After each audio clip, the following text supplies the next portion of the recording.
guys, today I have a whole detailed review of the Lorac Unzipped palette. So if you watched my birthday haul, you will know that I just picked this up from Ulta with my 20% off, and I just kind of fell in love with it. So I wanted to, share with you guys my thoughts and my opinions and just some swatches of this beautiful, beautiful palette. So let's just get started. For starters, it comes with a deluxe size sample of their eye primer, so I am excited to try this as well because I have not tried this.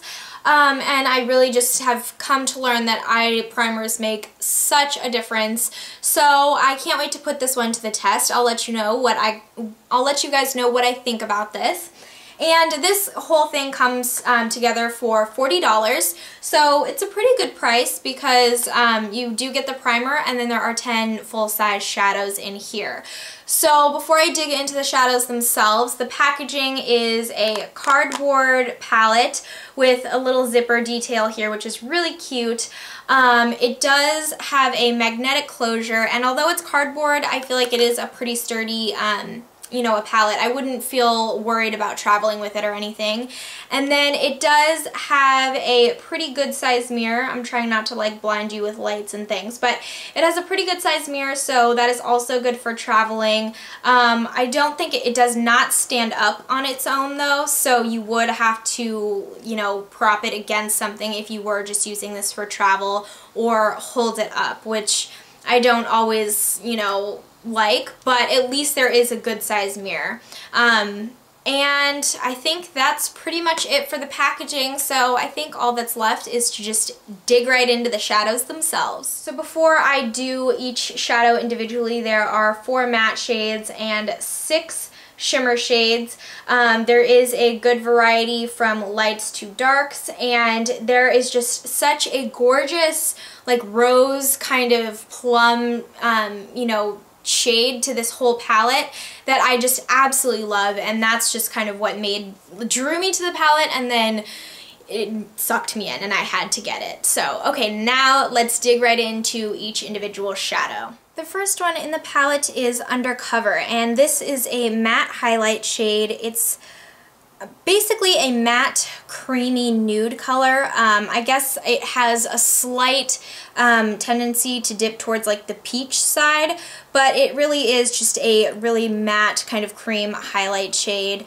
It is pretty pigmented and it really feels quite satiny, but it is not quite as buttery as I would have hoped, but for a highlight shade I think it will do just fine. This shadow is gorgeous. This is Unbelievable, and it is just a beautiful rose gold. It was super buttery, really, really creamy. There was like no fallout, and it just was pretty much, this is 2 passes, but it was opaque in just 1 swipe.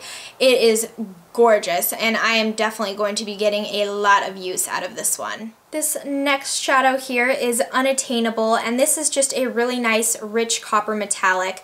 This one was not quite as creamy as the Unbelievable was, but still pretty opaque, and there was hardly any fallout at all. So this is just going to be another one that is very, very pretty. The next one we have here is Unconditional, and this is a matte taupe. This actually reminds me a lot of the Urban Decay Tease that is in the Naked 2 palette.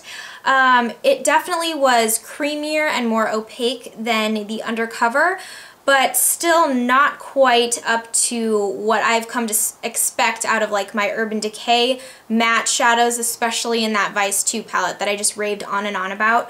But very easy to blend, very easy to swatch, so this will be really nice, and I'm excited to see how this performs with a brush. The next one is Unbridled, and this is a matte, it's kind of a cross between like a matte plum and a matte really deep brick red. It was about the same consistency as the Unconditional, but super, super pigmented. This is 1 swipe of this guy, so this is really, really pretty and just kind of went on very smooth. The next one is Undiscovered, and it's almost a little bit hard to see on my skin because it's a very pale gold, but it is more of like a warm gold. It is very nice. Again, there is just no fallout with these shadows whatsoever.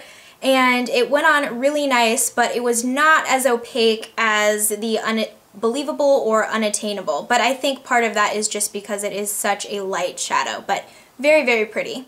The next one we have is Unreal, and this is almost as if Unbelievable and the Undiscovered had a baby, because it's kind of a very, very pale rose gold, and this swatched a lot more like the Undiscovered.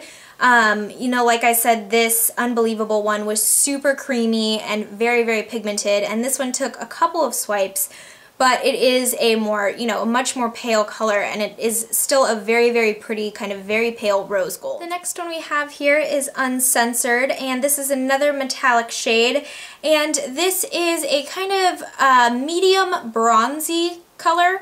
I like it. It's really pretty. It's a good medium warm brown, and it just has a hint of shimmer.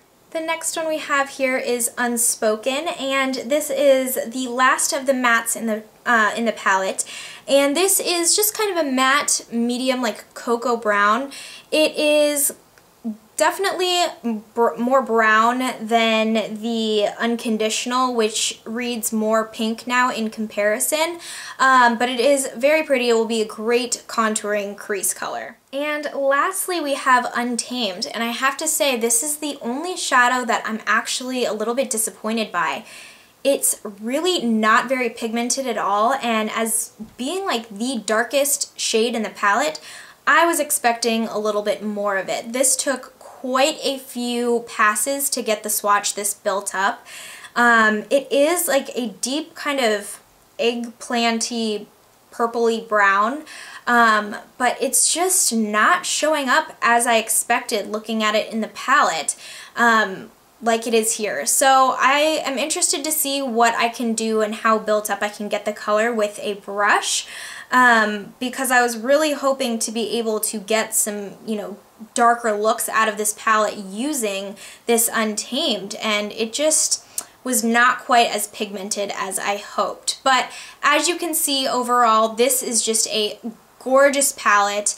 It is super beautiful. It's just kind of a very different take on neutrals compared to like the Naked or the Naked 2 palette, and it's really very, very pretty. I'm really excited to play around with it, and I hope you guys have enjoyed seeing all of the in-depth swatches.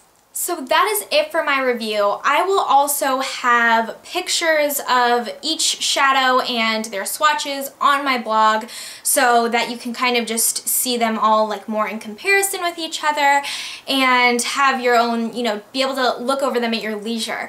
But overall, I was very happy with this palette. Like I said, the only one I was really disappointed by was this last guy here, and I was just hoping for a little bit, you know, darker, since it's the darkest shade in the palette, and it didn't swatch that way. So like I said, I'm excited to see what happens when I play around with it with you know, brushes and on the eye.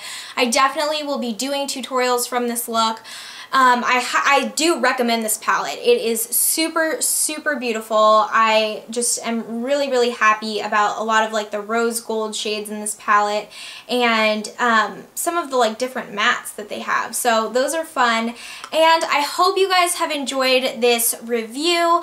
Leave a comment down below with which one your favorite color was, and if you have any specific requests for tutorials using this palette. And that's it. Today is the last day to enter my Twisted Silver giveaway, so be sure that you check out the video down below so that you will know what is being given away and how to enter. So don't forget, go do that, and give this video a thumbs up if you liked it, and subscribe to my channel down below if you haven't already, and I will see you guys again on Monday. Thanks so much for watching. Have a great weekend. Bye!